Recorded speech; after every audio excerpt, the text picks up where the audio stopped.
आदाब, नमस्कार, good evening, सत श्रीकाल। एक बार फिर आप तमाम लोगों का स्वागत है क्राइम तक की कहानी के इस एपिसोड में। उम्मीद है पूरी फैमिली अच्छी होगी, अपना और अपनों का ख्याल रख रही होगी।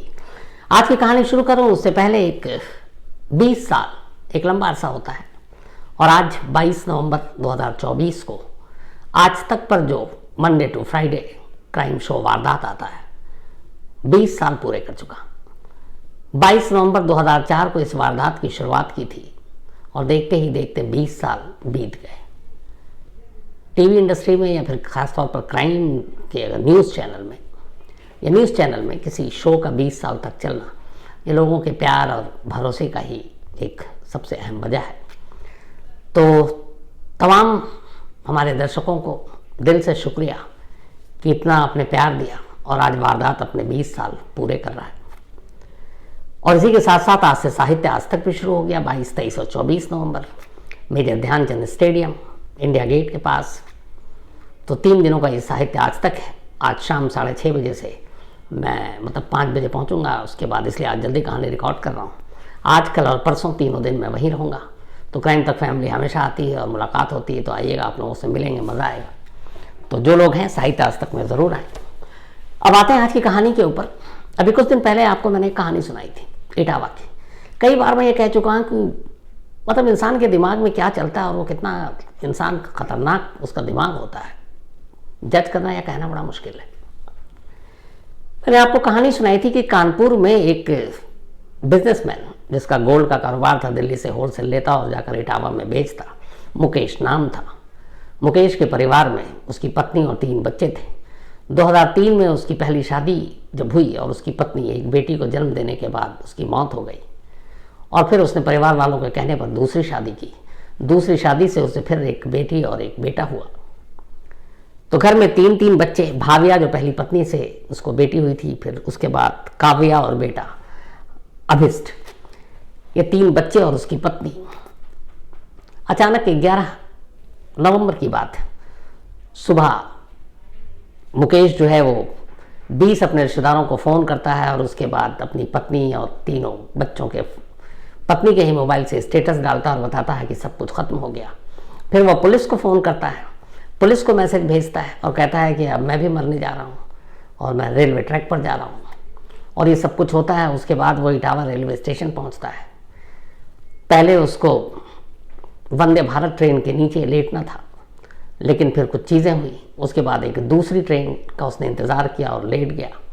फिर अचानक ड्राइवर की नज़र पड़ी, ट्रेन की 7 बॉगी उसके ऊपर से गुजर गई और वो बच गया। इसके बाद पुलिस उसे पकड़ती है, पूछताछ होती है और वो कहानी सुनाता है। कहानी ये कि करीब 15 लाख रुपए उसके लोगों ने, उसके अपने रिश्तेदारों ने, भाइयों ने, सब ने हड़प लिए। उसकी माली हालत ठीक नहीं है। बड़ी बेटी दिल्ली में पढ़ती है, दिल्ली यूनिवर्सिटी में, और रिश्तेदार कुछ ज़मीन भी हड़प रहे हैं। और उसने बाकायदा जो इटावा पुलिस को एक मैसेज भेजा था, उसमें अपनी इस मौत से पहले के नोट में कुछ लोगों के नाम भी लिखे कि ये लोग हमारे पूरे परिवार की मौत के लिए जिम्मेदार हैं। फिर उसने पुलिस को कहानी सुनाई कि जब माली हालत ख़राब हुई तो हमने पत्नी से कहा कि मरने का मन कर रहा है, तो उसने कहा तुम चले जाओगे तो पीछे में परिवार क्या करेगा। तो फिर वो पत्नी को मैडम कहता था। मैडम ने कहा कि जब मरना हो तो हम सब साथ लेकर हमें मरना। इससे पहले भी उसने करवा चौथ के दिन मरने की कोशिश की। पत्नी ने रोक लिया कि आज करवा चौथ है, आज के दिन लोग पति की लंबी उम्र की दुआएं करते हैं और आज के दिन मरना ठीक नहीं है। तो वो टलता गया और फिर आखिरकार 11 नवंबर को उसने पत्नी की मर्जी से ये तय किया कि सभी मर जाएंगे। उस नींद की गोलियां लेकर आया। पत्नी ने उससे कहा कि सबसे पहले अगर मरना है तो मुझे मारना, मैं बच्चों को मरते हुए तड़पते हुए नहीं देख सकती। उसने नींद की गोली सभी को दी। बच्चों के लिए पिज़्ज़ा मंगाया, पिज़्ज़ा में नींद की गोली मिलाई, लेकिन वो बच्चे पिज़्ज़ा चूँकि नींद की गोली इतनी ज़्यादा मिला दी थी कि टेस्ट ख़राब हो गया, तो बहुत खा नहीं पाए। और फिर उसने पहले अपनी पत्नी को और फिर एक एक कर बारी बारी से सारे बच्चों को मारा। सुबह हो चुकी थी। फिर उन 4 लाशों के साथ उसी घर में सुबह से शाम तक रहा। इस दौरान में शाम को उसने अपने 20 रिश्तेदारों और दोस्तों को फ़ोन किया, बड़े भाई को फ़ोन किया और फिर शाम को घर पे ताला लगाकर वो निकल गया। निकलने के बाद वो स्टेशन पहुंचा। स्टेशन पहुंचने के बाद उसने पुलिस को, एक अफसर को व्हाट्सएप मैसेज भेजा और उसमें बताया कि इस घर में, मोहल्ले में 4 लाशें पड़ी हैं, आप टीम भेज दीजिए। और फिर बीवी के ही मोबाइल पर सारा स्टेटस डाल दिया। पड़ोसियों और रिश्तेदारों ने स्टेटस देखा, वो घबरा गए, पूरी भीड़ जमा हो गई मुकेश के घर के बाहर। घर के बाहर दरवाजे पे ताला था, रिश्तेदार आए, फिर पुलिस आई, दरवाज़ा तोड़ा गया, अंदर 4 लाशें थी। अब पुलिस उधर स्टेशन की तरफ भागती है, तब तक रेलवे पुलिस, चूँकि ट्रेन गुजर गई, मुकेश बच गया, उसे गिरफ्तार कर लेती है। फिर उससे पूछताछ होती है तो वही कहानी सुनाता है जो पुलिस को उसने नोट में लिखा था। तो हर मुजरिम का एक अंजाम होता है और वो ये कि फिर वो जेल जाता है। अब पुलिस लगातार उससे पूछताछ कर रही थी और वो यही बताने की कोशिश कर रहा था कि ये जो 4 मौतें हुई घर में, ये उसकी पत्नी की मर्जी से हुई, क्योंकि हम सब मरना चाहते थे, मुझे पता नहीं ऊपर वाले ने बचा लिया। लेकिन पुलिस को कुछ दाल में काला लग रहा था। पुलिस ने पूरी तफ्तीश शुरू की। जब तफ्तीश शुरू की तो पुलिस को एक कहानी पता चली, कुछ रिश्तेदारों से, कुछ पड़ोसियों से पता चला कि मुकेश की पहली बीवी की मौत हुई, फिर दूसरी शादी की, लेकिन दूसरी शादी के बाद एक और महिला के साथ उसका अफेयर शुरू हो गया। वो महिला कानपुर में रहती थी, वो महिला भी शादीशुदा थी, शायद डिवोर्स हो गया और उसकी भी एक बेटी है। यहाँ तक कि कानपुर में उस महिला के लिए उसने एक जौहरी की दुकान भी खुलवा दी। और जब दुकान खुलवाई तो घर वालों को पता चला, बीवी और भाइयों को, उन्होंने विरोध किया। फिर धीरे धीरे उन्हें उनके रिश्ते का पता चला, उसका भी विरोध किया। अब इसको लेकर झगड़ा आए दिन शुरू हो गया। इधर मुकेश लगभग प्लानिंग कर चुका था, एक ज़मीन तैयार कर रहा था अपनी बीवी को कन्विंस करने के लिए कि देखो माली हालत ठीक नहीं है, मर जाते हैं। अभी उसकी कहानी है, क्योंकि पत्नी तो जिंदा है नहीं जो इस पर मुहर लगाए। तब ये सारी चीज़ें चलती रही और जब उसके अफेयर की जानकारी पुलिस को मिली तो पुलिस ने फिर अब उस महिला के बारे में जानना शुरू किया। उस महिला का नाम स्वाति है। अब बड़ी इंटरेस्टिंग चीज़ें पुलिस को जांच के दौरान पता चली। पता चला कि 10 नवंबर को स्वाति अपनी बेटी के साथ कानपुर से इटावा आई थी और कानपुर से इटावा ट्रेन से आई और उस ट्रेन के टिकट खुद मुकेश ने बुक किया। उसके बाद वो बाकायदा स्टेशन गया, उन दोनों को रिसीव किया और फिर रिसीव करने के बाद उन्हें एक रोडवेज की बस में बिठा दिया और वो लोग चले गए। अब उन दोनों में क्या बातें हुई पता नहीं, लेकिन वो चले गए और उसके बाद उसी रात 10 नवंबर को ये बात हुई। वो चला गया, ये घर लौटा और 11 नवंबर से ही इसने 10 नवंबर की देर रात से ही शुरू कर दी ये कहानी और 11 नवंबर को अपने घर के 4 लोगों का कत्ल कर दिया। इधर 4 कत्ल हुआ, उधर कानपुर पहुंच चुकी उसकी गर्लफ्रेंड को पता चला कि मुकेश ने 4 लोगों को मार डाला। अब फिलहाल अभी ये जांच हो रही है कि क्या स्वाति को पहले से पता था कि वो मारने जा रहा था कि वो उससे शादी कर सके, यह भी कंफर्म नहीं है। लेकिन मौत की खबर मिल गई। अब 12 नवंबर की तारीख आ चुकी थी। स्वाति को लगा कि ये भी पता चल गया कि वो पुलिस ने उसे पकड़ लिया, क्योंकि उसको मरना ही नहीं था। अब उसे ये भी मालूम था कि गिरफ्तारी के बाद उसे अदालत ले जाया जाएगा। स्वाति फौरन एक कैब बुक करती है, कानपुर से इटावा पहुंचती है 12 नवंबर को और 12 नवंबर को वो सीधे कोर्ट पहुंचती है। कोर्ट में काफ़ी भीड़, लोग भी जमा कि अपने परिवार के 4 लोगों को मारने वाला खुद मरने जा रहा था, ट्रेन ऊपर से गुजर गई, बच गया, करिश्मा हो गया। तो छोटा सा शहर इटावा, वहाँ की अदालत और वहाँ ऐसा केस कम ही होता है। तो उसी भीड़ में अब स्वाति शामिल हो गई और वो वहाँ इसलिए गई ताकि किसी एक वकील को ढूंढ सके मुकेश के लिए और उस वकील के ज़रिए मुकेश के केस की पैरवी करा सके। इत्तेफाक से जब वो कोर्ट पहुंची तो उसने मुकेश को देखा और इशारा भी किया और वो पुलिस की गिरफ्त में है। मुकेश ने उसे देख लिया, लेकिन मुकेश को डर लगा। उसे लगा कि अगर इस पुलिस हिरासत की मौजूदगी में बाकी भी लोग आए हुए हैं और वो अगर स्वाति से मिलता है या बात करता है तो पुलिस वालों को शक हो जाएगा। तो उसने उसको जानबूझकर देखकर अनदेखा कर दिया ताकि किसी को पता ना चले कि वो उसे जानता है। स्वाति भी होशियार, वो समझ गई। उसके बाद वो वहाँ अपनी कोशिश की और फिर कोर्ट से निकल गई। उसे पता चला कि अब ये पुलिस कस्टडी में है, 4-5 दिन रहेगा। अब जब वहाँ से निकलने के बाद फिर वो कानपुर लौटती है।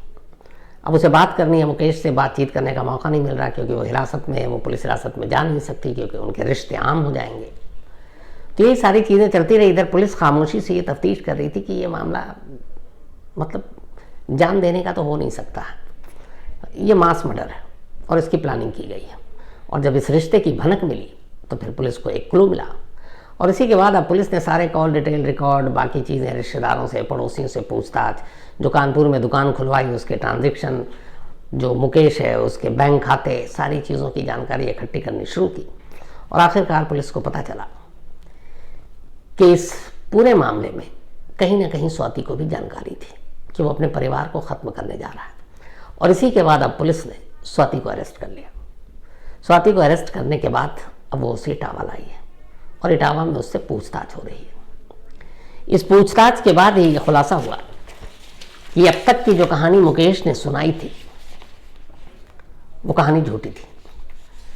उसे पैसों की तंगी नहीं थी, परिवार या रिश्तेदार या भाई कज़न उसे तंग नहीं कर रहे थे, ज़मीन पर कब्जा करने वाला मामला गलत था और उसकी पत्नी भी इसकी इस मर्जी में शामिल थी कि चलो सब जान दे देते हैं, वो भी गलत था।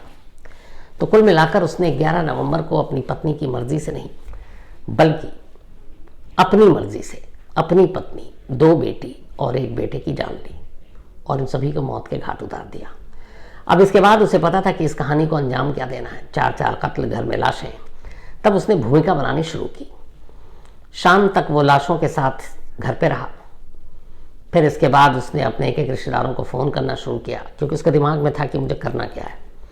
और इसके बाद एक पुलिस जानकार था, उसके मोबाइल पे मैसेज भेजा कि इस घर में 4 लाशें हैं और मैं खुद इटावा रेलवे स्टेशन जा रहा हूँ जान देने के लिए, और हम सभी के, हमारे पूरे परिवार की मौत की जिम्मेदारी है कुछ लोग हैं।